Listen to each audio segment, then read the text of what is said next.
everyone. It's time for Kickoff Talk. I'm Jeff Kirik, sports editor of the Erie Times News, and I'm here today with Tom Reisenweber, star reporter.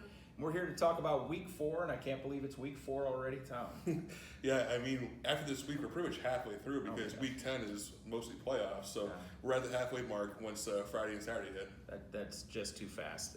Anyway, we're going to talk a little bit about last week first, and an interesting thing happened. 3 teams from Erie County moved 3-0 with impressive wins. That would be Cathedral Prep, McDowell, and Harbour Creek. All looked very good in winning. And then the rest of the Erie County had a rough time. We had a lot of non-region games, a lot of games against Mercer teams and the Mercer in that area, the southern teams. And they certainly flexed their muscles against the Erie County teams last week. Yeah, it was kind of the bloodbath we thought it might be. Harbour Creek only won because they beat Fort LaBeouf. Yeah. So really, and then McDowell. Well, not only because. They could only beat an Erie County team. Yeah, and Prep McDowell both beat out-of-town teams. So no Erie teams beat a Mercer County team this past week, which is kind of reflective of the playoffs. We're coming up on almost 30 years since a 2A team from Erie won a D-10 title. You think about small schools, Mercer's Prep in 2007, I believe. I think they beat Mercer. Is the only small school team from Erie to win a D10 title. So that's true. Just Mercer County kind of flexing their muscles, like you said, in the same history. Definitely. Let's talk a little bit about the 3 teams that did win. All 3 off the 3-0 starts, as I mentioned. Prep had a little trouble in the first half with McKeesport's option, then got things together and completely dominated the second half. Yeah, Luke sitting here, he just trucks people when he gets ahead of steam. 26 carries for 181 and 2 touchdowns. Colin Johnson, 13 and 20, very efficient for 184 and 1 touchdown, and Jaheim Howard with a pick 6. It seemed like that was Prep's first true road test. Actually their first road game, and they won down in McKeesport, which is pretty impressive. Yeah. They need that momentum to carry over this week because St. Ed's is a really good team. Yeah. And I think the coaching staff showed their ability to make adjustments at the half because they were really having trouble with the quick quarterback from McKeesport, DeVar Robinson. And then the second half, they just seemed to do pretty much anything they wanted offensively and really made the big plays when they needed to against McKeesport. And the hold McKeesport to 14 points is really impressive by the Prep defense. It is. They had scored 52 the previous week. McDowell played on a Saturday, went up to New York, and really took it to St. Joseph's. Yeah, this is St. Joseph's first game, and I think they played like it. McDowell, I think, had all 4 interceptions in the first half. Darius Wall and David Berducci each had 2. Danny Blue, running like a man, 2 touchdowns, 112 yards and just 10 carries. Chris Yukna, 4 touchdowns to the air, 214 yards, including 3 to Mike Mineski, who had 6 catches for 108. It was funny early on. St. Joe's returns the opening kickoff to, I think, across the 50. They throw a pass, tack on a penalty, next pass, touchdown. And it's like, wow, what just happened here? Yeah, they kind of punched McDowell in the mouth, and McDowell dominated the rest of the game. After that, it was over. It was all Trojans after that. That's true. They returned the next kickoff for a touchdown, called back on a crackback behind the play, which was disappointing. But McDowell dominated from there on. They looked so good these first 3 weeks. And if you haven't seen it already, Tom was in the end zone for that game, filming all of McDowell's touchdowns. Be sure to go to Twitter to check out his compilation or watch the screen you're watching right now, which is not his video. Anyway, Harbour Creek just again continues to be impressive. We thought this would be a very close game against a Fort LaBeouf team that was coming off a nice win the previous week, and we were wrong. It was all Harbour Creek, as they showed they have really an all-around team this year. Yeah, Harbour Creek's allowed 7 points in 3 games, and that was just a touchdown to Seneca in the third quarter when it was already 44-0. Cameron Williamson ran for 2 touchdowns, had a pick 6. Tyler East, 98 yards and a touchdown. Harbour Creek had 4 interceptions on defense. It's just amazing, their trans. They won 8 games last year, but you kind of thought, well, this is the year they could really be good, and they've looked real good so far in the first 3 weeks. And I just want to note something about Cam Williamson, in that he's just a sophomore, and I believe he's a linebacker, if I'm not mistaken. But he has 3 defensive touchdowns in 3 games this year. He had a fumble recovery for a touchdown in the first game, a fumble recovery in the second game, and an interception return in the third game, which I don't know if I've ever remember anybody doing that 3 consecutive games with defensive touchdowns. Yeah, and you wonder about Fort LaBeouf. Last week was an emotional game without their quarterback for the first time on turf field, where they just fired up to hammer Warren. But they're so hard to read every year. Times they look like and times they look great. Yeah. I think they'll probably learn from this game and have better performances coming week. Yeah.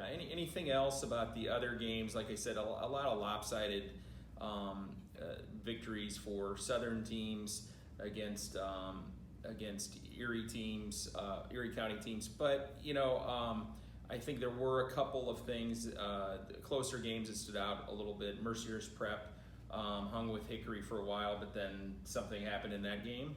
Yeah, Hickory wins at 46-26, but you'd like to see what would happen if Steve Smith stayed in that game. I believe he got hurt at the end of the first quarter, early second quarter. Here he had run for 96 yards and 2 touchdowns, basically the first quarter. He leads District 10 with 483 yards rushing, despite missing most of that game. Michael Henwood, of course, 2 touchdowns rushing, 1 passing, had a kickoff return for a touchdown.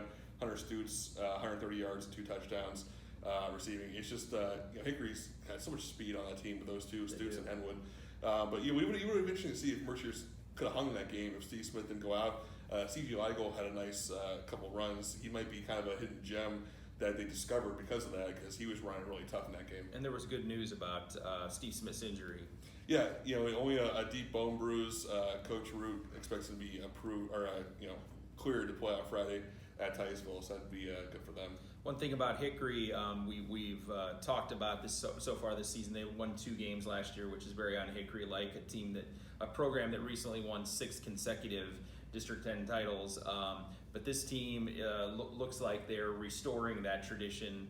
The one thing about them is they have the members of that track team that won the state championship, and they had the 4x100, and Henwood and Stutes, and there might be one other one from that team is on the Hickory team this year, and that speed makes a difference. And they haven't had Rocco Iacino yet. I believe he's back this week.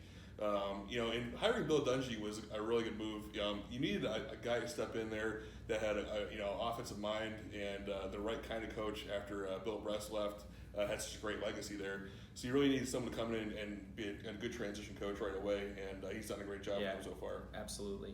One thing that we're sort of noticing a little bit of a trend, and maybe we'll do a story on this coming up, but it appears that a number of Erie County teams are, again, low on roster numbers. It seems to be a trend of going down. I don't know if that's an overall reaction to the concussion, bad PR that football got, over the last few years, or if there's something else at work there.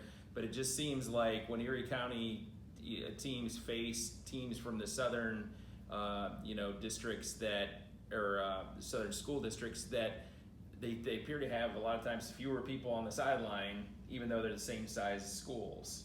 Yeah, I don't know if it's maybe soccer is a little more popular in the North. I don't know if there's other athletes that could be playing football that aren't playing in the North. It's not. These crossover games aren't even good for the fans either. I was watching a lot of film, and there's some empty stands. People don't want to see North teams go down and get smacked by Southern teams. And if we had bigger leagues, these crossovers wouldn't happen. So they're all pretty ugly. So I don't know what the solution is for Northern teams, but at some point, I don't know if it's consolidation maybe, but it seems like you said, rosters are going down, and they're just not competing with the South anymore. And Tom has been an advocate of getting rid of 6 classes and going back to 4, feeling that it sort of waters things down, and you can't really group teams from multiple classes together like you would have. Yeah, and you think about just example, Region 1 and 2, it's basically one big region because everyone plays these crossovers, so you're playing everyone once. And the North is not playing well at all against the South. Same with Regions 3 and 4, 5 and 6. If we were in 4 classes, you'd have bigger leagues. You wouldn't have this 4-team regions. It's just nonsense. So I think going back to 4 classes, the population's going down. Teams are disbanding football programs. I just think 4 classes needs to come back. Yeah. Two other notes from Friday is we had Meadville beating General McLean, but a bigger thing happened in that game. One of the star players in the area returning 1,000-yard back, Ben Howe Jones for General McLean, who was a 1,000-yard rusher last year, suffered a season-ending injury. Yeah, it's tough. He tore his ACL. He was having a big game too. Again, as usual, he ran for 129 yards and 2 touchdowns.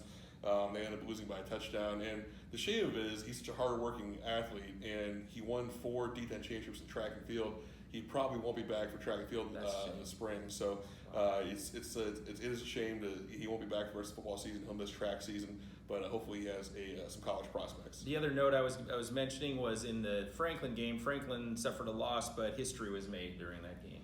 Yeah, Ian Haynes became the all-time passer in District 10 history with 7,750 yards, passes Joe Mishler from Cathedral Prep. Ironically, it's only the second game ever that he didn't have a touchdown pass, and he's played in 31 games in his career, and 29 he's not thrown a touchdown pass. The other one was when he's a freshman. You'll hear that said only from Tom Reisenweber. And he lost 70-0 to Meadville as a freshman. So his next goal is 8,000 yards. According to an online database, there's only 11 8,000-yard passers in PIAA history. The last one was Brady Fife from Shade last year, who Farrell tuned up 56-8 in the playoffs. And another interesting note from that Franklin game, Dalton Buckley, 13 catches for 156. We just talked about Noah Richardson last week with 12 catches. He leads District 10 with 28 catches and 472 yards in just 3 games. Richardson does, or Buckley does? Buckley does, and Richardson's got to be right behind. Yeah, he's right behind him as well. You mentioned Richardson. He had 2 touchdowns catching and receiving, and 1 rushing this past week. He had 7 catches for 132 as they blew out Northeast 52-12. Tanner Neiman, 1 touchdown rushing and 4 through the air, having a great game. And that game started with a great moment with Kyler Fisher, who has muscular dystrophy, scoring on a 30-yard touchdown in a wheelchair. Hats off to Northeast and Conneaut for putting that together for him. Yeah, that was an awesome moment for sure. Be sure to go to gowarrior.com if you want to check out that video. It's really inspiring to watch. One note, let's turn our attention to this week's games. One thing is, you notice when you look at the schedule, we're back to region play, thankfully. Because last week, as we mentioned, a ton of non-region games. But yet, a non-region game is the marquee event. Cathedral Prep, which is a 3-time defending state champion, will host St. Edward, obviously an Ohio Power, the big school state champion last year. Prep lost to them 35-3 last year, and it's an interesting matchup, and we're looking forward to our call this week to see who Tom's picking. Going to be tough one for Prep. Yeah, you wonder, last year, obviously Prep had some injuries. St. Ed's is coming off a huge win over Cass Tech, a powerhouse out of Michigan. So they're going to be fired up coming in here. I think St. Ed's wins a very close game. It's funny, the national rankings for the Catholic schools has St. Ed's at 21 and Prep at 19, so they're looking for a really close game as well. And one note about St. Ed's is, and this happens a lot with Ohio teams when you face them, especially the big ones. They're 1-1, but this is not a 1-1 team. They lost to Menor, who went on to beat St. Ignatius the second week, and they lost 29-28, I believe was the score. They lost by 1 point. So this is a loaded St. Edward team as usual, and Prep will have their hands full. But Prep obviously has shown they can play in big games. Yeah, and they're so tough at home at Dollinger Field. They've only lost 2 games there. One was last year to Clarkson Norris. So it's really tough to go into Dollinger Field and beat that team. That's another stat you'll only hear from Tom Reisenweber. Any other games catch your attention this week, Tom? I'm just happy to be in the middle of region play. I think we've had 2 region games so far. Not many. I mean, it's incredible because the schedule is so small now with region games. I think the 2 that really had trouble with picking was Hickory at Conneaut and Slippery Rock at Sharon. Hickory, I think, is a very good team. Conneaut has been really hot lately. On that grass field, Hickory's speed might be neutralized a little bit. Not totally, but that helps. I'm sure they forgot to mow the lawn this week in Conneaut. And then Slippery Rock and Sharon. Slippery Rock is a really tough team. Sharon, they won last week playing Fairview. It didn't look like that was that intense of a game. So, they're at home, but Slippery Rock, I think, is pretty solid, so it could be a very good game as well. Also, McDowell at 3-0 is hosting a New York team. They beat a New York team last week. Canisius is a team that has had a nice program in recent years, so that'll be interesting. And then West Toronto Prep visits Erie High at Gannon University. Erie is coming off 2 consecutive rough losses, and they'll look to turn things around. Yeah, you look at Trayvon Tate last week, 3 for a touchdown, and had touchdown runs of 73 and 64 yards. So they have that big playability. It's just a matter of putting it all together defensively and offensively at the same time. And they have to do it in the first half. Yeah, exactly. Because the last 2 weeks they put up a lot of points in the second half when the game was already decided. They've got to come out stronger and hit those big plays during the first half. A few Erie County head-to-head matchups to point out. One, of course, is Harbour Creek looking to go 4-0. They'll play at Fairview. And then we have Northwestern at Seneca. And there was one other one, Girard at Corey. So that's interesting. Plus, General McLean now without Ben Howe-Jones will visit Oil City, and that is a rematch. Yeah, that's the D-10 championship game all over again. Last year they played 2 really good games in regular season and in the playoffs. General McLean won the region matchup and the region title. And Oil City won the D-10 title. This is the first time in, I think, over 20 years. And Oil City's coming off a big win at Girard. Cam Russell, Coach York mentioned that he was going to be kind of a breakout player this year. He ran for 206 yards and 2 touchdowns last week, and Noah Petro had 2 more touchdowns. So Oil City's rushing game has not missed a beat since Christian Cole left. Definitely.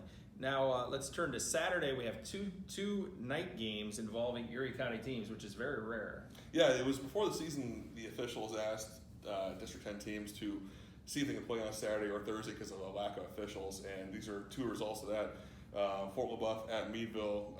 Fort LaBeouf needs a big bounce back game, but that's a tough place to walk into and win, especially the way Meadville's playing right now. And then Northeast is going to host Warren, which could be a very interesting matchup. Warren looks for a big win on the road. Northeast is really hard to beat at 10 Miller Stadium, so those 2 could be pretty good games. Okay, that's it for this week. Look for our call online coming soon, and look for our call in the paper on Friday. Follow us all weekend on GoErie.com and in the Times News, and we'll get District 10 football covered from all angles. Thanks for joining us.